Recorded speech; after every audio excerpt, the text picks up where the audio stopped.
Next, we'll have the proclamation declaring April as Arts Month 2018. Good evening, everyone. So it was a pleasure to write this. It was a joy to do research. For the last 9 weeks, I've been the writer in residence at the Santa Monica Annenberg Beach House, and I have had the time of my life. So it's wonderful to be able to pay it back in some way. And yes, whereas also shows up in this. Whereas art is the place of possibility. Oh, Santa Monica, wonderful, beautiful refuge, sanctuary for the free spirit, the moneyed yogi and the poor poet, the Volvo-driven Montana street shopper and the bicycle pedaling student on Ocean Park Boulevard, the roofless denizen on 4th Street and the organic farmer's market chef, and everyone who ever wanted the freedom to breathe your clean, 10 degrees cooler than anywhere else air. You are the spirit of California and living proof that yoga works. Whereas art lives on the edge, you are the last stop on the western edge, beautifully and precariously sitting at the Pacific Rim, the tip at the edge of the world, original home of the Tongva people, a city of stories you have become. There is nowhere else to go once someone arrives in Santa Monica. Refuge, sanctuary, history. Whereas art is history. Even your name is mystery, beauty, and reverent. We can't decide how you came to be called Santa Monica. Was it Gaspar de Portola, who named you after the feast day of Saint Monica? Or was it Juan Crespi, who named you after a pair of springs that reminded him of the tears of Santa Monica? Can you debate this soon on a second or fourth Tuesday on KCRW? Whereas art is a sign. You are a welcoming Santa Monica, a billowing flag on the 10 freeway, a curve through a tunnel and discovery of palm tree, sky, and cliff.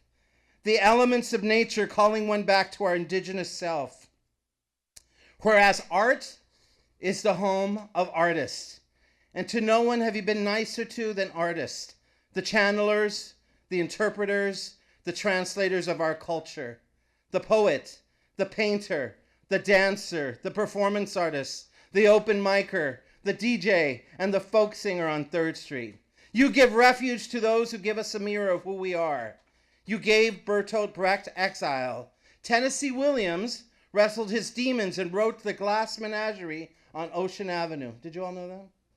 Charles Bukowski sipped drinks here. John Fante asked the dust. Raymond Chandler's alter ego, Philip Marlowe, solved murders in what we used to call Bay City. Wanda Coleman dug into the soul of a city. Santa Monica, you are the city of expression. Whereas art is personal history. Once, Santa Monica, I was a pimply-faced bartender at the Santa Monica Civic. Yes, I was. I popped open kegs for Alice Cooper, Black Sabbath, Motley Crue, amongst others.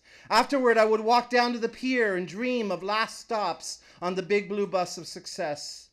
I wrote poems on your streets, and I sang the song of the ocean breeze and air guitar. I thank you, Santa Monica, for the space to be and become. Whereas art is healing. Picasso once said that the purpose of art is washing the dust of daily life off our souls. Every day I ponder the creative spirit of this world city as I sit still on the rush hour going east. See, Santa Monica, you even give us meditation time. Whereas art is community. In this month, we celebrate the we and the us of our stories, the links that make us one city. When we rejoice in the collective force of goodwill and desire to make a better citizenry, when we come together to remember who we once were and who we are now and who we imagine we will be tomorrow. Santa Monica, you make the space for us to bang the drum circle, finish the mural, tell stories, and learn to fly the kite. If only to imagine ourselves weightless in space, in flight in your blue open sky. Whereas art is people. A city is only as good as its residents, and people are what make a story. Characters are what make feelings, and that's where art starts. People, emotion, story. Whereas art is about the weirdo. A city that honors its past, present, and future is health. A city that celebrates its people is a city of revolution. And a city that celebrates art and culture invites the black sheep and the weirdo, the loner with the chapbook, the guy who always has a song in his head, the seeming outsiders whose lives have been lived as poems, the ones who give back to ourselves to reflect on who we are, the dreamers. Whereas art is about tomorrow. May you never stop changing, Santa Monica. Long may you live. Okay, that was poetic. This is now going to be the prosaic part. Now, therefore, I, Ted Winterer, Mayor of the City of Santa Monica, on behalf of the members of the City Council, do hereby proclaim that the City of Santa Monica believes that art and culture are essential to the lives of all of our citizens, and that expression in its most organic and truthful form makes for a healthy government built by and for the people. On this day, we proudly support the diversity of arts in Santa Monica and proclaim this Arts Month for all. So let's have a big hand.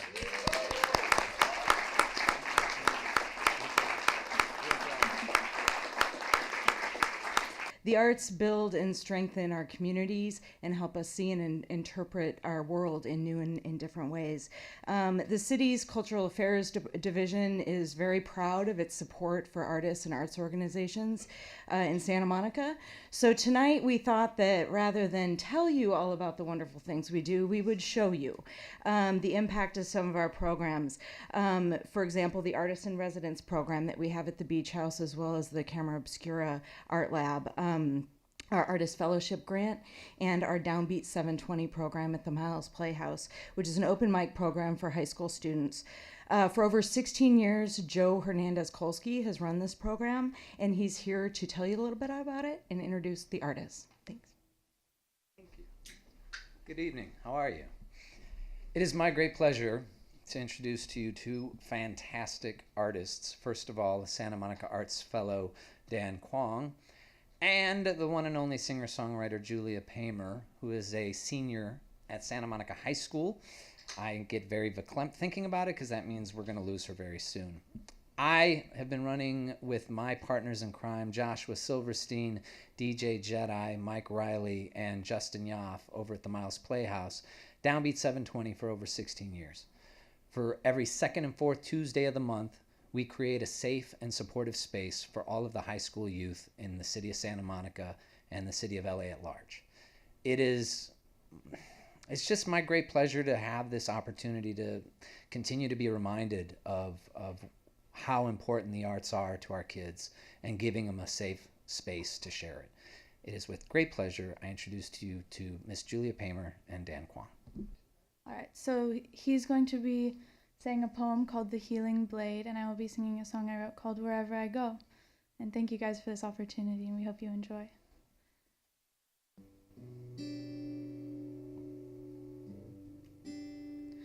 I haven't seen the sunset in a while, but I've got everything I need.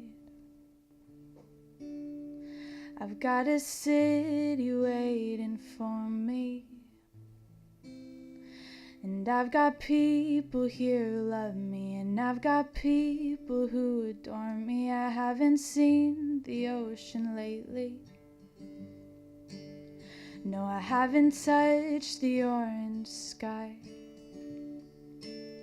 and I've never lived anywhere else. Nobody's tried to change my mind. But how do I leave the people who raised me? How do I learn to live alone? And how do I know which house to walk into when no one else picks up the phone? And are the skies this beautiful wherever I go?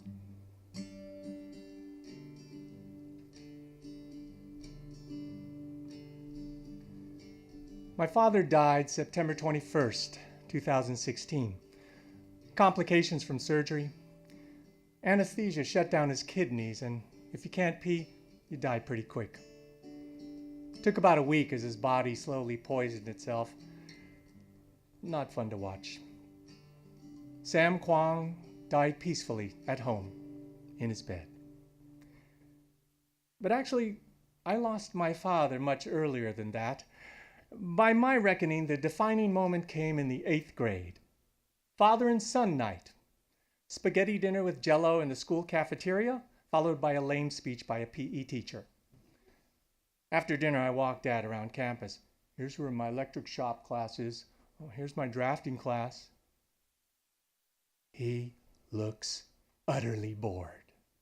Doesn't say a damn thing. What's new? He never has much to say anyways, unless he's pissed off. Now it's just silent. Both of us, awkward and uncomfortable, and all I can think is, this was a terrible mistake.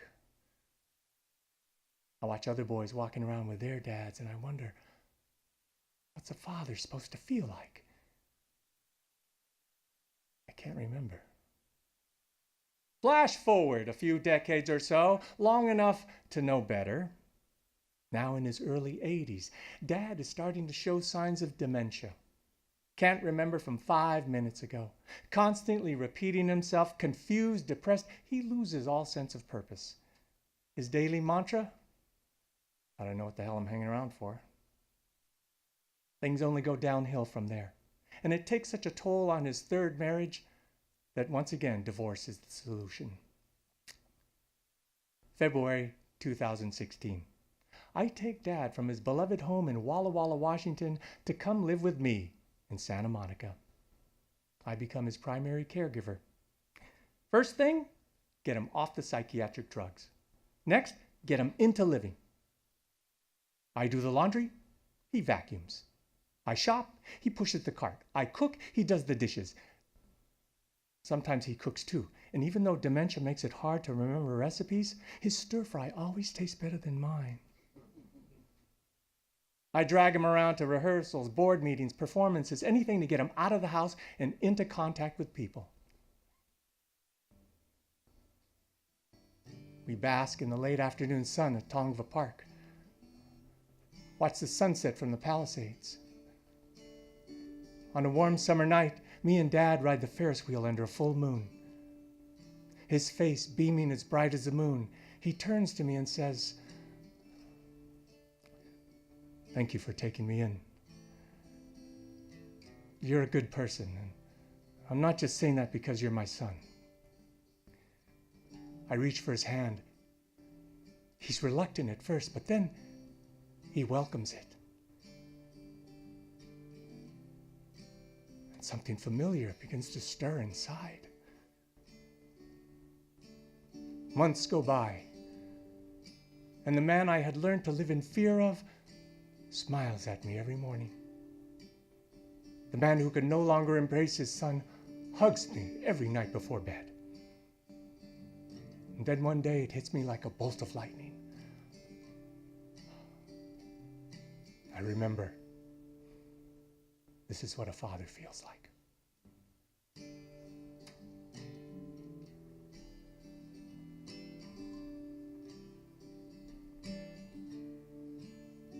I haven't seen my best friend in a while, and she lives just 7 blocks down.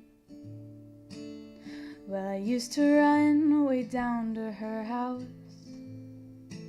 and we'd play and swim and make believe and dream about leaving this town.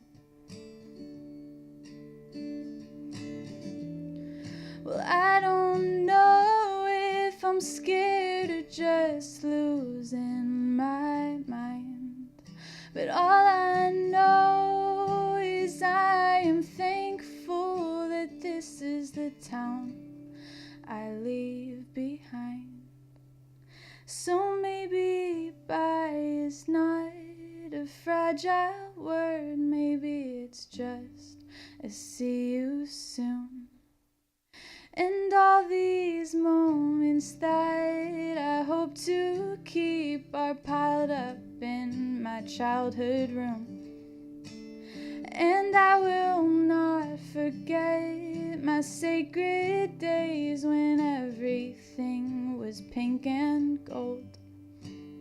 And all those times I swore I'd never change. No, no, I would never grow old. But are the skies this beautiful wherever I go?